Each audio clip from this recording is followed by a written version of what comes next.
ជំរាបសួរបាទសួស្តីបងប្អូនទាំងអស់គ្នាថ្ងៃនេះយើងមកជួបគ្នាសាជាថ្មីនៅក្នុងវគ្គទី3បាទវគ្គទី3នេះគឺជាវគ្គបញ្ចប់ហើយដែលតកតងជាមួយនឹងរបៀបលើកឧទាហរណ៍នៅក្នុងប្រធានបែបសុភាសិតទន្ទឹមទៅនឹងការលើកឧទាហរណ៍នេះគឺយើងបញ្ចប់តែម្ដងជាមួយនឹងសរុបការបកស្រាយហើយនឹងវាតម្លៃប្រធានរួមនឹងមតិផ្ទាល់ខ្លួនបាទអញ្ចឹងការលើកឧទាហរណ៍ពិតជាមានសារៈសំខាន់ខ្លាំងណាស់ថ្ងៃមុនយើងបានជួបគ្នាតកតងទៅនឹងរបៀបធ្វើលំនាំបញ្ហាចំណូលបញ្ហាចំណោទបញ្ហាឃ្លាភ្ជាប់ដីប្រយោគពាក្យពយល់នៃប្រធានបន្តមកវគ្គទី2យើងជួបគ្នាជាមួយនឹងការបកស្រាយការលើកការបកស្រាយដោយមានសេចក្តីលម្អិតនិងគំនិតគាំទ្រទៅនឹងខ្លឹមសាររបស់ប្រធានតកតងទៅនឹងសុភាសិតចំណេះជាអាហារប្រាជ្ញាជាអាវុធបាទចំពោះថ្ងៃនេះវិញយើងនឹងមកជួបគ្នាសាជាថ្មីទៀតតកតងជាមួយនឹងប្រធានដដែលតែតកតងទៅនឹងការលើកឧទាហរណ៍វិញម្ដងបញ្ហាការលើកឧទាហរណ៍គឺជាបញ្ហាស្នូលមួយដ៏សំខាន់របស់តែងសេចក្តីផងដែរបើយើងមានតួខ្លួនបើយើងនិយាយថាអ្វីដែលជាសេចក្តីលម្អិតគំនិតគាំទ្រទៅនឹងខ្លឹមសាររបស់ប្រធានបានហើយតើមានអ្វីជាទឹកតានមានអ្វីជាផុសតាងមានអ្វីជាតលហិកសម្រាប់បង្ហាញបន្ថែមបញ្ជាក់ឲ្យកាន់តែច្បាស់លាស់អញ្ចឹងយើងត្រូវលើកអំណះអំណាងឬឧទាហរណ៍ដូច្នេះការលើកឧទាហរណ៍នេះចាំបាច់បំផុតមុននឹងបងប្អូនចាប់ផ្ដើមធ្វើបងប្អូនត្រូវតែធ្វើជាលក្ខណៈ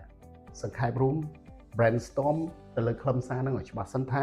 បើបងប្អូនបកស្រាយថាចំណេះនេះវាមានសារៈសំខាន់សម្រាប់បង្កើតឲ្យបានជាអាហារហើយនៅពេលដែលធ្វើការ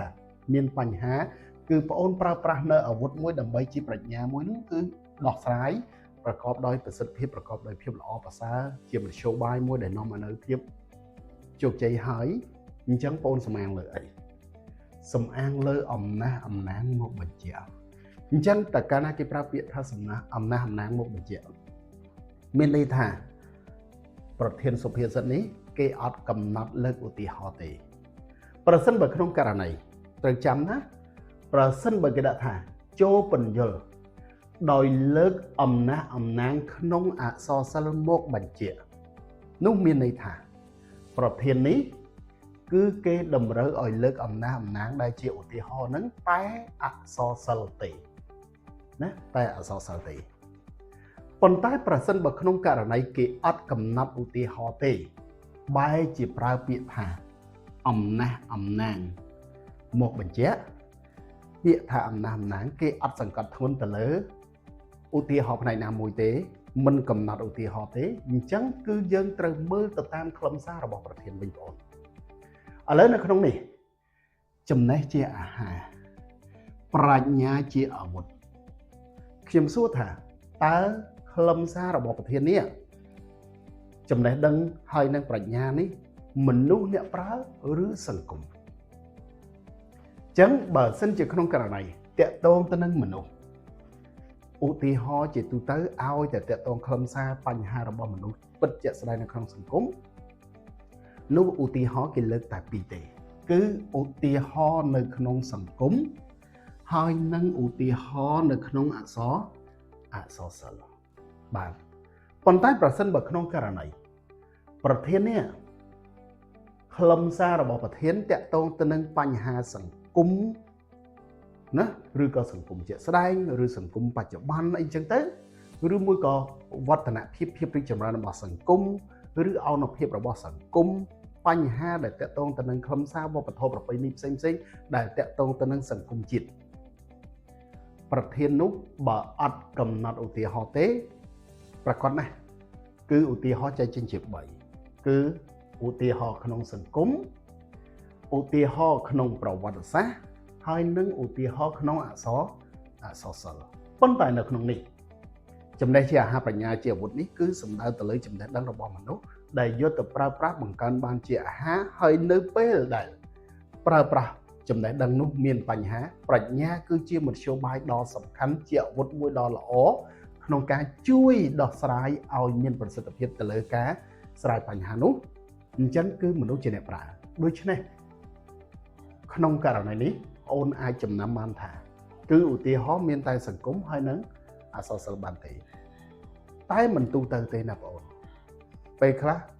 វាអាស្រ័យទៅលើពាក្យបង្កប់បញ្ជាដែរបើគេដាក់ថាចូលពន្យល់ដោយលើកអំណាចក្នុងសង្គមក្នុងប្រវត្តិសាស្ត្រនិងក្នុងអក្សរសិល្ប៍មកបញ្ជាក់ចាំបាច់បងប្អូនត្រូវធ្វើតាមពាក្យបង្កប់បញ្ជានឹងដែរបាទអញ្ចឹងជួនកាលក្រែងខ្ញុំប្រាប់ទៅណាថាលោកគ្រូអ្នកគ្រូប្អូនប្រាប់ផ្សេងតាក់ទងទៅនឹងការសម្គាល់បែបហ្នឹងពេលខ្លះវាអត់ទូទៅតែដើម្បីមានភាពងាយស្រួលណាបងប្អូនដើម្បីមានភាពងាយស្រួលគឺបងប្អូនត្រូវកំណត់ចំណាំទៅលើខ្លឹមសារហ្នឹងថាតើប្រធានហ្នឹងគេតម្រូវឲ្យបកស្រាយពីអ្វីបើបកស្រាយពីអីហើយឧទាហរណ៍ក៏ត្រូវតែគ្រប់គ្រងទៅនឹងគំនិតរបស់ប្រធានហ្នឹងដែរហើយសួរថាវាមានតំណែងតំណងទៅអីបើតំណែងតំណងសង្គមបញ្ហាសង្គមភាពរីកចម្រើនរបស់សង្គមឬភាពអន់ថយផ្សេងឬវប្បធម៌ប្រពៃណីដែលតាក់ទងទៅនឹងប្រវត្តិសាស្ត្របងអូនអាចលើកប្រវត្តិសាស្ត្រយកមកបញ្ជាក់បន្ថែមដើម្បីឲ្យទឹកតាំងរបស់បងអូនឬផុសតាំងរបស់បងអូនកាន់តែមានភាពច្បាស់លាស់តែបើក្នុងករណីវាគ្រាន់តែតាក់ទងទៅនឹងបញ្ហារបស់មនុស្សការចរិតអាកប្បកិរិយាអេរយាបថរបស់មនុស្សទេនោះបងអូនពុំចាំបាច់លើកប្រវត្តិសាស្ត្រនោះទេ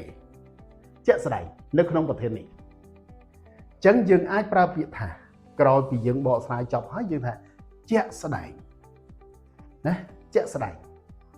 សិស្សានុសិស្សទាំងឡាយហេតុអីគាត់យើងដឹងថាតាក់ទងទៅនឹងសិស្សានុសិស្សអញ្ចឹងបងប្អូនត្រូវសម្គាល់ទៀតមិនក៏មិនដាក់ជាក់ស្ដែងក្នុងសង្គមកម្ពុជានៅពេលបច្ចុប្បន្នវាអត់ពាក់ព័ន្ធជាមួយនឹងសង្គមបច្ចុប្បន្នទេប៉ុន្តែតាក់ទងទៅនឹងការប្រើប្រាស់ចំណេះដឹងមែនទេបើពាក់ព័ន្ធជាមួយនឹងបញ្ហាការប្រើប្រាស់ចំណេះដឹងដូច្នេះអូនអាចប្រើជាសិស្សានុសិស្សទៅណាបើអូនដាក់គ្រួសារវាអត់សូវចំណាតែបើសិនជាយើងដាក់សិស្សានុសិស្សយើងដឹងហើយទួនាទីរបស់គាត់គឺអីស្វែងរកចំណេះដឹងមែនទេអញ្ចឹងយើងដាក់សិស្សានុសិស្សជាក់ស្ដែងសិស្សានុសិស្សទាំងឡាយតួនាទីសំខាន់គឺត្រូវតែបំពេញដោយមិនអាចខ្វះបាននោះគឺ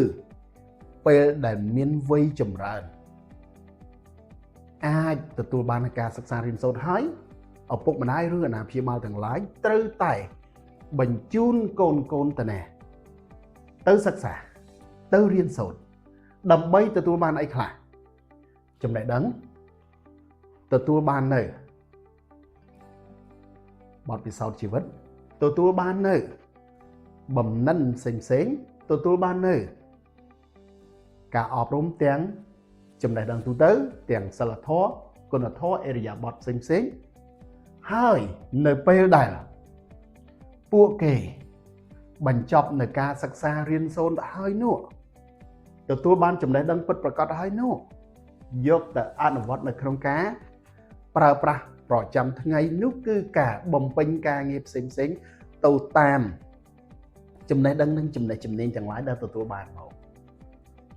ហើយនៅពេលដែលប្រើប្រាស់ហើយបើជួបនៅវិបត្តិឬមួយជួបនៅបញ្ហាដែលត្រូវដោះស្រាយនោះអញ្ចឹងហើយអាវុធនេះគឺជាមធ្យោបាយដ៏សំខាន់នោះគឺការប្រើប្រាស់នៅបញ្ញារបស់ពួកគេភាពឆ្លៀសវៃបាទគេថាចំណេះដឹងអាចបង្កើនប្រាជ្ញាមែនទេបាទចំណេះដឹងអាចបង្កើនប្រាជ្ញា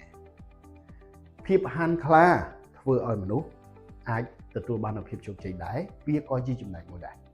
ព្រោះតើអត់ក្លាហានអត់ហ៊ានអត់ចេញតស៊ូឬក៏ខិតខំប្រឹងប្រែងយ៉ាងច្បាស់លាស់ទេប្រកាសជាអត់មានភាពជោគជ័យទេអញ្ចឹងការសម្រេចចិត្តនេះគឺជាប្រការសំខាន់អញ្ចឹងការសម្រេចចិត្តយ៉ាងម៉េចគឺប្រើប្រាស់នៅអាវុធរបស់ខ្លួនគឺប្រាជ្ញានឹងឯងការសម្រេចចិត្តមួយដោយមានគោលចំហត្រឹមត្រូវទៅអញ្ចឹងធ្វើឲ្យពួកគេនេះប្រើប្រាស់នៅចំណេះដឹងរបស់គេនឹងទទួលបាននូវគុណតម្លៃទទួលបាននូវភាពជោគជ័យនោះហើយវានឹងបង្កើតបានជាអាហារដ៏សំខាន់គឺការផ្លាស់ប្ដូរជីវភាពការគ្រប់គ្រងនៅចំណាយចំណូលឲ្យផ្សេងបានល្អប្រសើរទៅអញ្ចឹងធ្វើឲ្យការកែប្រែនៅជីវភាពបានខ្ពង់ខ្ពស់បានល្អប្រសើរនោះហើយគឺជាតម្លៃដ៏សំខាន់សម្រាប់ការរស់នៅក្នុងសង្គមប្រកបដោយសេចក្តីសុខនិងសុភមង្គលនោះមានន័យថាការលើកឧទាហរណ៍បែបនេះគឺចាប់ត្រឹមឧទាហរណ៍នៅក្នុងសង្គមហ្នឹងដែលបានបញ្ជាក់ឲ្យច្បាស់ថាការប្រើប្រាស់ចំណេះដឹងសំខាន់ហើយបើមានបញ្ហា គឺប្រាជ្ញានេះវាគឺជាមធ្យោបាយដ៏សំខាន់ក្នុងការដោះស្រាយបានក្រោយពីអានឹងចប់យើងចូលដល់ឧទាហរណ៍ក្នុងអក្សរសិល្ប៍អញ្ចឹងមានន័យថាបងអូនត្រូវភ្ជាប់ពីឧទាហរណ៍នេះមកឧទាហរណ៍នេះមែនទេអញ្ចឹងបងអូនអត់មានដាក់ថាជាក់ស្ដែងអញ្ចឹងហើយសិស្សានុសិស្សហើយស្រាប់តែបងអូនដាក់ថាជាក់ស្ដែងរឿងទុំទាវស្ដាប់ទៅកបុតទេបងស្ដាប់ទៅដូចស្ទើរឯមែនទេបាទអញ្ចឹងធ្វើម៉េចដើម្បីឲ្យតែងសេចក្តីរបស់បងអូនកាន់តែល្អថែមទៀតនោះបងអូនប្រើពាក្យភ្ជាប់វាមួយសិនទៅអញ្ចឹងពាក្យឬសំនួនពាក្យដែលយើងអាចប្រើភ្ជាប់ណានៅក្នុងការលើកឧទាហរណ៍ហ្នឹងយើងប្រើពាក្យភ្ជាប់មកជាក់ស្ដែងហើយមែនទេជាមួយគ្នានេះផងដែរចំពោះស្នាដៃអក្សរសិល្ប៍មួយចំនួនក៏ជាតលហិកដ៏សំខាន់ជាតកតាងដ៏សំខាន់ឬក៏ជាចំណែកមួយនៅក្នុងការជួយបង្ហាញឲ្យឃើញកាន់តែច្បាស់ថាការប្រើប្រាស់ចំណេះដឹងដើម្បីបង្កើននៅចំណូលនេះជាមិនផុតឡើយនៅបញ្ហាតែអ្វីដែលជាការដោះស្រាយដល់ប្រសើរនោះគឺការប្រើប្រាស់នូវប្រាជ្ញាមួយប្រកបដោយភាពឆ្លាតវៃប្រកបដោយសុភវិនិច្ឆ័យនៅភាពត្រឹមត្រូវនោះហើយទៅជាផ្លូវមួយដែលនាំឲ្យជោគជ័យទៅលើការប្រើប្រាស់នៅចំណេះដឹងជាក់ស្ដែងណាអញ្ចឹងយើងដាក់ថាបើងាកទៅមើលតាមរយៈស្នាដៃអក្សរសិល្ប៍អីចំនួនទៀតក៏បានដែរក្នុងនោះផងដែរចំពោះស្នាដៃអក្សរសិល្ប៍ខ្មែរមួយចំនួនក៏ជាចំណែកអីទៅមិនត្រឹមតែប៉ុណ្ណោះទេបើក្រឡេកទៅមើលតាមរយៈនៃវណ្ណកម្មអក្សរសិល្ប៍ខ្មែរមួយចំនួនក៏ជាចំណែកមួយក្នុងការជួយបង្ហាញនិងបញ្ជាក់ឲ្យឃើញកាន់តែច្បាស់ថានោះហើយគឺជាឃ្លាភ្ជាប់មួយដែលបងអូនត្រូវប្រើដើម្បីធ្វើយ៉ាងណាឲ្យតែងសេចក្តីរបស់បងអូននឹងកាន់តែមានសោភ័ណមានតម្លៃហើយ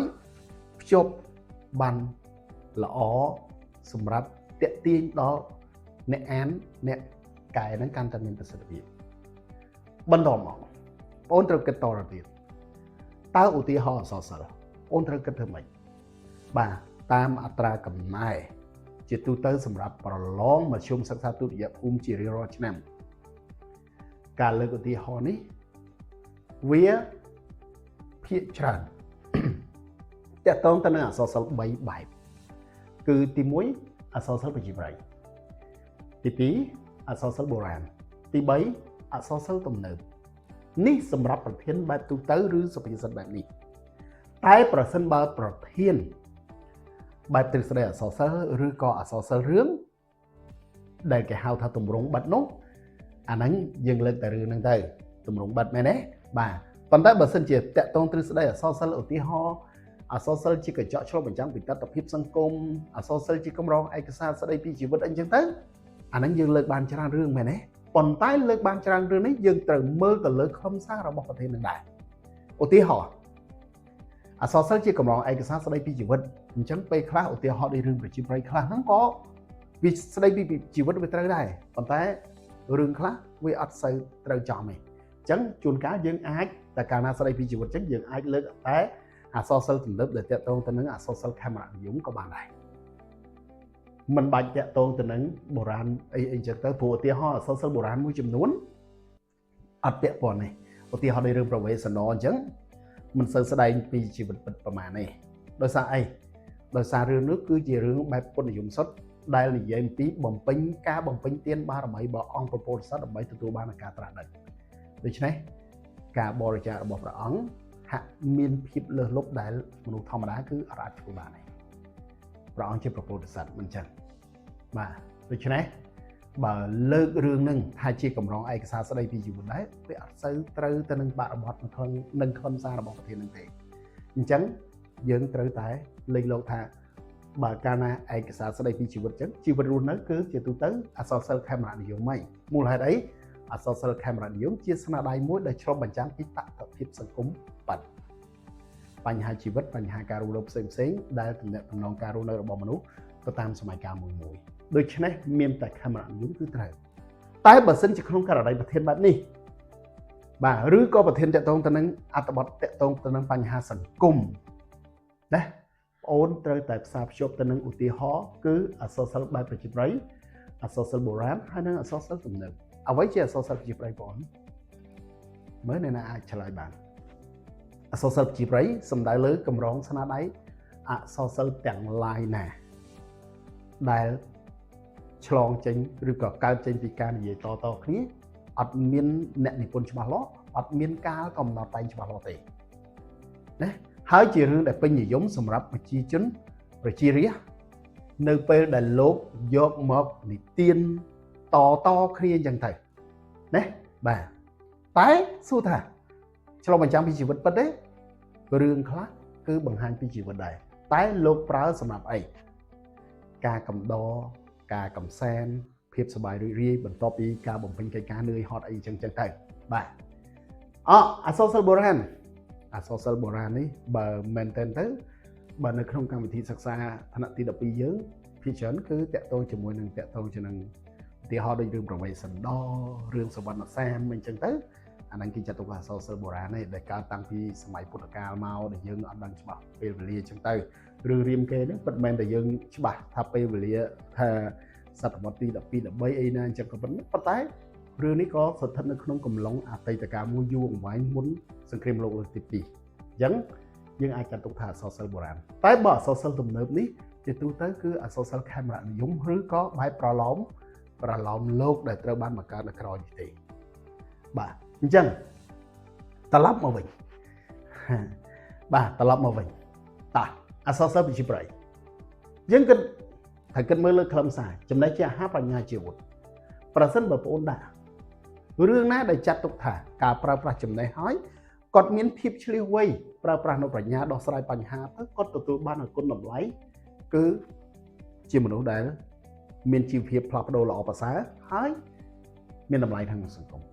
អញ្ចឹងបងប្អូនប្រកាសជាគិតថាធនជ័យមែនទេបាទធនជ័យបាទចំណេះជាអាហារប្រាជ្ញាជាអាវុធទេធនជ័យគាត់គឺជាមនុស្សដែលមានបាទបើនិយាយពីចំណេះដឹងគេមិនសូវបង្ហាញទេតែអ្វីដែលជារឿងសំខាន់ពិតប្រាកដរបស់ធនជ័យគឺការប្រើប្រាស់នៅប្រាជ្ញាមែនទេបាទមិនថាការភ្នាល់គ្នាជាមួយនឹងព្រះមហាក្សត្រណាការដាក់ប្រស្នាសួរដេញដោលផ្សេងជាពិសេសគឺការដែលអ្នកប្រាជ្ញចិនមិនដាក់ប្រស្នាឲ្យធនជ័យបកស្រាយសុទ្ធតែប្រើប្រាស់នៅប្រាជ្ញាហើយនឹងចំណេះដឹងរបស់គាត់បទពិសោធន៍របស់គាត់ទាំងអស់ត្រូវទេអញ្ចឹងបាទរឿងហ្នឹងត្រូវមួយដូច្នេះការលើកឧទាហរណ៍អក្សរសិល្ប៍រឿងគឺត្រូវតែធ្វើម៉េចឲ្យគ្រប់គ្រងទៅនឹងខ្លឹមសាររបស់ប្រធានរឿងណាទៀតដែលតើតើចំណេះជាអាហារប្រាជ្ញាជាអាវុធដែរណាហើយជាអក្សរសិល្ប៍ខេមរនិយមសំទោសអក្សរសិល្ប៍ប្រជាប្រិយមានយើងបានទេបាទមានយើងណោះមានយើងក៏អាចចំណែកមួយដែរមែនទេរឿងខ្លះសំបីតែរីនឹងស្រមោចរឿងអីនឹងអញ្ចឹងទៅឲ្យតែអក្សរសិល្ប៍ប្រជាប្រិយដែលតាក់ទងទៅនឹងការប្រើប្រាស់ចំណេះដឹងសំខាន់ភាពឆ្លាតវៃការព្យាយាមឧស្សាហ៍ព្យាយាមណាចេះដោះស្រាយបញ្ហាអីទៅបានហើយរីនឹងស្រមោចមិនអញ្ចឹងស្រមោចគឺជាមនុស្សជាតំណាងឲ្យមនុស្សដែលមានភាពឧស្សាហ៍ព្យាយាមប្រើប្រាស់ចំណេះដឹងចេះយើងគិតមើលស្រមោចតូចមួយទេប៉ុន្តែអាចប្រពាក់ប្រពូនគ្នាម្ដងមួយជូនអង្គជូនអីអញ្ចឹងជាចំណីអាហារយកដាក់នៅក្នុងជង្រុករបស់ខ្លួនបានល្អប្រសើរអីអញ្ចឹងទៅបាទអាហ្នឹងក៏ជាចំណែកមួយអញ្ចឹងគឺគេអត់កំណត់ទៅលើរឿងណាទេសំខាន់ឲ្យតែអក្សរសិល្ប៍ប្រជាប្រិយដែលមានលក្ខខណ្ឌគ្រប់គ្រាន់តាក់ទងទៅនឹងដែលមានប្រើប្រាស់នៅចំណេះដឹងហើយនឹងប្រាជ្ញានៅក្នុងការដោះស្រាយបញ្ហាធ្វើឲ្យជីវិតល្អកែប្រែប្រសើរនោះត្រូវទាំងអស់បន្តទៅទៀត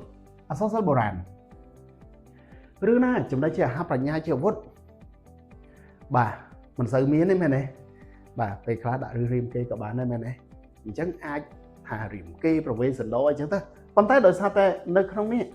វាអត់សូវតាក់ទងជាមួយនឹងចំណេះជាអាហារប្រាជ្ញាជាអាវុធណារឿងរាមកេរ្តិ៍ក៏មានតិចតួចរឿងប្រវេសន្តរក៏មានដែរប៉ុន្តែគ្រាន់ថាគេអត់សូវបញ្ជាក់ច្បាស់ដូច្នេះបើយើងអត់ច្បាស់ទេសួរកុំដាក់បានអត់បានតាអញ្ចឹងយើងដាក់តែទំនើបមកដាក់ទំនើបយើងដាក់នេះបានមួយរឿងឯមែនទេបាទជាទូទៅណាបើប្អូនខាងផ្នែកវិទ្យាសាស្ត្រសង្គមគឺអាច3រឿងឡើងឬក៏5រឿងអីចឹងទៅកាន់តែប្រសើរប៉ុន្តែបើសិនជាប្អូនខាងផ្នែកវិទ្យាសាស្ត្រណាផ្នែកវិទ្យាសាស្ត្រទេបាទពេលខ្លះបើប្អូនលើកច្រើនពេកវាធ្វើឲ្យអត់ចប់ព្រោះវាអាស្រ័យទៅលើពេលវេលាដែរ ប្អូនថ្នាក់វិទ្យាសាស្ត្រសង្គមគឺមានដល់តែ2ម៉ោងកន្លះតែចំពោះប្អូនដែលសិក្សាខាងផ្នែកវិទ្យាសាស្ត្រពិត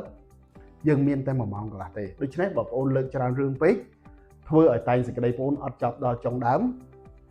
ក៏ខាតបន្ទុកដែរដូច្នេះប្អូនអាចលើកខាងនេះបានមួយរឿងខាងនេះថែម2រឿងទៀតទៅគ្រប់គ្រាន់ហើយសម្រាប់ប្អូនដែលសិក្សាខាងវិទ្យាសាស្ត្រពិតមានន័យថា3រឿងប៉ុន្តែបើប្អូនខាងផ្នែកសង្គមឲ្យតែមានម៉ោងប្អូនថែមទៀតទៅណាថែមទៅទៀតទៅតែបើក្នុងករណីពេលដែលគេប្រាប់ថានៅសល់15នាទីទៀតបើអនុរិយគាត់ប្រាប់ថាដល់សល់15នាទីទៀតអញ្ចឹងទោះបីប្អូនបកស្រាយរឿងនេះបានពាក់កណ្ដាលហើយក៏ដោយក៏ប្អូនត្រូវតែរៀបចំធ្វើម៉េចសម្រួលឲ្យចប់ដើម្បីបញ្ចប់ទៅដល់សរុបហើយនឹងវាតម្លៃប្រធានមតិផ្ទាល់ខ្លួនអូនត្រូវចាំថាតែងសេចក្តីគឺលំនាំចំណុចព្រៀបចុះដីប្រយោគពាក្យបញ្យលនៃប្រធានហើយបកស្រាយលើកឧទាហរណ៍និងសរុបវាតម្លៃប្រធានគឺគេដាក់បន្ទុកឲ្យប្អូនតាម step មួយលំនាំអញ្ចឹងប៉ុន្មានអញ្ចឹងទៅចំណូលប៉ុន្មានអីប៉ុន្មានណាសរុបបកស្រាយប្រហែលវាតម្លៃប្រធាននឹងមតិផ្ទាល់ខ្លួនបន្ទាប់មកគេមានរចនាប័ទ្មអញ្ចឹងបើប្អូនខ្វះផ្នែកណាមួយឧបមាថា ប្អូនសរុបហើយតែប្អូនអត់មានតម្លៃវាតម្លៃប្រធានទេស្រាប់តែប្អូនដាក់មតិផ្ទាល់ខ្លួនតែម្ដងនោះអូនខ្វះវាតម្លៃមួយបើខ្វះវាតម្លៃប្រធានបាទបើតាមខ្ញុំចាំបើប្អូនខាងវិទ្យាសាស្ត្រពិតវាតម្លៃប្រធាននឹងមតិផ្ទាល់ខ្លួន10បន្ទុកអញ្ចឹងគេអាចដក5ឬក៏អីដែរដូច្នេះហើយហាមដាច់ខាតកុំឲ្យខ្វះផ្នែកណាមួយណាព្រោះផ្នែកទាំងអស់សុទ្ធតែសំខាន់សុទ្ធតែបន្ទុកអញ្ចឹងធ្វើម៉េចស្រួលហ៎អញ្ចឹងឥឡូវយើងមើលអក្សរសិល្ប៍ទំនើបអក្សរសិល្ប៍ខេមរនិយមអក្សរសិល្ប៍ដែលត្រូវបានបង្កើតក្រោយសង្គ្រាមលោកលើកទី2នេះដែលយើងចាត់ទុកថាជាទំនើបដែលមានអ្នកនិពន្ធមានការកំណត់តែងច្បាស់លាស់តើប្រធាននេះរឿងណាដែលតើតងគាត់ប្រើជាចំណេះជាអាហារឲ្យគាត់ទទួលបានបញ្ញាជាអាវុធគាត់ប្រើប្រាស់នៅបញ្ញាជាអាវុធឥឡូវឧទាហរណ៍កុលាបបៃលិនត្រូវទេបាទកុលាបបៃលិនបាទណាត្រូវទេមែនទេបាទចៅចិត្តប្រកាន់នៅផ្នែកកំណត់អត្តាហេអត្តណោនេថោក្រោយពីតាជើមលាចាក់លោកទៅបានបន្សល់បណ្ដាំចុងក្រោយនឹងឯងអញ្ចឹងហើយគាត់ខិតខំប្រឹងប្រែងស្វែងរកចំណេះហើយគាត់ប្រើប្រាស់នៅបញ្ញាក្នុងការរស់នៅបានយ៉ាងល្អប្រសើរជីករ៉ែអីអញ្ចឹងទៅជីកណាត្បូងអីអញ្ចឹងទៅឃើញទេគាត់ទទួលបានភាពជោគជ័យត្រូវអត់ទី2តេជោយ៉តនេះក៏ត្រូវដែរមែនទេយ៉តជាជនជាតិភាគតិចជាជនភ្នងចុងស្រុកក៏ប៉ុន្មានប៉ុន្តែគាត់គឺជាមនុស្សមិនឧស្សាហ៍ព្យាយាមខិតខំប្រឹងប្រែងសិក្សារៀនសូត្រពីសំណាក់គ្រូរបស់ខ្លួនគឺតេជោមាសមែនទេបាទអញ្ចឹងគាត់ទទួលបានអី គាត់ទទួលបានចំណេះដឹងពិតប្រាកដនោះគឺខាងផ្នែកវិជាគុណហើយនឹងការគ្រប់គ្រងកងទ័ពបាទទី3រឿងអីទៀតព្រះទៅថ្មីបានទេបាទព្រះអាទិត្យថ្មីរះលើផែនដីចាស់ក៏ត្រូវដែរអញ្ចឹងរឿងព្រះអាទិត្យថ្មីរះផែនដីចាស់ក៏ជាចំណែកមួយដែលត្រឹមត្រូវដែរបន្តមកទៀតមានរឿងផ្សេងទៀតឲ្យតែរឿងទាំងអស់នោះបង្ហាញពីអីការប្រើប្រាស់នូវចំណេះដឹងដើម្បីបង្កើននូវជីវភាពល្អប្រសើរដោយដំណើរនៃការប្រើប្រាស់ចំណេះដឹងនោះជួបនៅបញ្ហាគឺគាត់មានប្រាជ្ញាដែលជាមធ្យោបាយដ៏សំខាន់ក្នុងការដោះស្រាយប្រកបដោយប្រសិទ្ធភាពឲ្យតែមានរឿងទាំងឡាយណាដែលនិយាយពីខ្លឹមសារបែបនោះគឺបងអូនលើកបានទាំងអស់ប៉ុន្តែសួរថាការលើកគឺមិនមែនសង្ខេបរឿងទេណាគឺយើងយកចំណុចណាដែលគ្រប់គ្រងខ្លឹមសារប្រធានតែប៉ុណ្ណោះបាទក្រោយពីអានឹងចប់ យើងត្រូវសរុបបកស្រាយសរុបទៅលើខ្លឹមសារដែលយើងបានស្រាយរួចហើយសរុបមកណាចំណេះដឹងពិតជាមានសារៈសំខាន់ការប្រើប្រាស់នៅចំណេះដឹងប្រកបដោយភាពល្អប្រសើរណាដែលនៅក្នុងផ្លូវសុចរិតត្រឹមត្រូវប្រកបការងារដែលល្អវានឹងធ្វើឲ្យយើងទទួលបាននៅលទ្ធផលល្អទទួលបានអីចឹងទៅណាអញ្ចឹងអានឹងហើយគឺជាចំណុចសំខាន់ដល់ពេលយើងបានហើយនៅពេលដែលជួបនៅឧបសគ្គអីចឹងគឺមានតែការប្រើប្រាស់នៅអាវុធដ៏សំខាន់នោះគឺប្រាជ្ញាភាពឆ្លៀសវៃនឹងឯង ដោះស្រាយនិងទទួលបាននូវភាពជោគជ័យសម្រាប់នៅក្តីបំណងបងប្រាថ្នាទទួលបាននូវការរស់នៅបានល្អប្រសើរកែប្រែនៅជីវភាពយ៉ាងប្រសើរក្រោយមកបានយើងចូលដល់វាតម្លៃប្រធានយើងអាចប្រើពាក្យថាជារួមក៏បានដែរជារួមមកណាសុភាសិតវិញប្រធានវិញណាជារួមសុភាសិតបានលើកឡើងខាងលើនេះបង្កប់អត្ថន័យតម្លៃខ្លឹមសារបណ្ដុះនូវស្មារតីដល់អ្នកសិក្សាឲ្យយល់ដឹងពីតម្លៃនៃការប្រើប្រាស់ចំណេះដឹងនិងប្រាជ្ញារបស់ខ្លួនដើម្បីជំរុញឲ្យការរស់នៅទទួលបានភាពល្អប្រសើរដូចនេះហើយក្នុងនាមជាអ្នកសិក្សារៀនសូត្រត្រូវទៅធ្វើម៉េចចឹងខិតខំប្រឹងប្រែងទៅសិក្សាដើម្បីទទួលបាននូវចំណេះដឹងចំណេះជំនាញពិតប្រាកដទៅដើម្បីធ្វើយ៉ាងណាយកទៅអនុវត្តនៅក្នុងជីវិតតាមរយៈក្រៅកិច្ចការឲ្យបានល្អប្រសើរដោយឈលលើចំហសុឆន្ទៈនិងការតស៊ូដោយភាពមោះមុតព្រមទាំងចេះយកប្រាជ្ញាដែលជាអាវុធមួយក្នុងការដោះស្រាយដំណើរនៃជីវិតឲ្យកាន់តែប្រសើរនោះហើយវានឹងអាចកែប្រែការរស់នៅអីអញ្ចឹងទៅឲ្យទទួលបាននូវគុណតម្លៃទៅថ្ងៃអនាគតនឹងคล้ายជាទំពាំងស្នងឫស្សីដ៏សំខាន់មួយសម្រាប់គ្រួសារហើយនិងសង្គមជាតិចំណុចទាំងអស់ហ្នឹងហើយគឺជាការបញ្ចេញមតិផ្ទាល់ខ្លួនហាមណាក្នុងនាមខ្ញុំក្នុងនាមយើងនេះគួរកំប្រើអីណោះកំប្រើអីក្នុងនាមជាអ្នកសិក្សាទាំងឡាយអីចឹងទៅក្នុងនាមជាកុលបុត្រកុលធីតាទាំងឡាយចំនួនក្រោយចឹងទៅណាព្រោះប្រធានហ្នឹងសុភាសិតអប់រំម្នាក់គេអ្នកណានេះបង្កើតព្រោះពាក្យបរោះមែនទេអញ្ចឹងអ្នកណាដែលអ្នកទទួលបានការអប់រំតាមរយៈនៃការបន្សល់ទុកនៅមរតកហ្នឹងគឺសិស្សនិស្សិតកុលបុត្រកុលធីតាខ្មែរចំនួនក្រោយចឹងទៅណាជានិយាយក្នុងនាមអញ្ចឹងវិញទៅឬក្នុងនាមជាពលរដ្ឋអីអញ្ចឹងទៅល្អជាងហីបាទយើងកុំដាក់ក្នុងនាមខ្ញុំព្រោះតែសក្តីគេមិនដែលប្រើពាក្យខ្ញុំទេបាទហើយយើងនឹងក៏វាអត់សូវត្រូវដែរបើអាចជៀសវាងបានសូមជៀសវាងទៅណាបាទជៀសវាងទៅព្រោះខ្ញុំយល់ថាលោកគ្រូអ្នកគ្រូខ្លះក៏គាត់បានប្រាប់ថាឲ្យប្រើអញ្ចឹងអីចឹងទៅពេលខ្លះវាតែងសក្តីក៏ជាណាលិខិតមួយទូទៅឬមួយក៏គេហៅថាជាការសរសេរផ្ដល់ជាលក្ខណៈរួម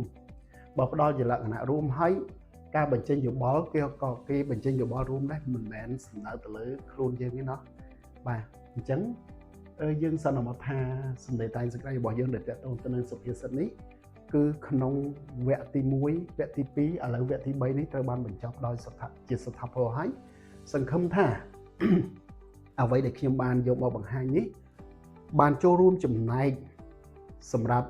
ជួយជំរុញបងប្អូនជាជំនួយស្មារតីដល់បងប្អូនយកទៅសិក្សាឆ្វេងយល់ណាបន្ថែមទោះបីជាការនិយាយស្ដីការប្រើប្រាស់ពាក្យឬមួយក៏ការបញ្យល់របស់ខ្ញុំវាមិនបានក្បោះក្បាយឬដល់ប្រការណាមួយសូមអធិស្ឋាននិងសូមអភ័យទោសគ្រាន់តែជាចំណែកមួយនៅក្នុងការជួយដាស់ស្មារតី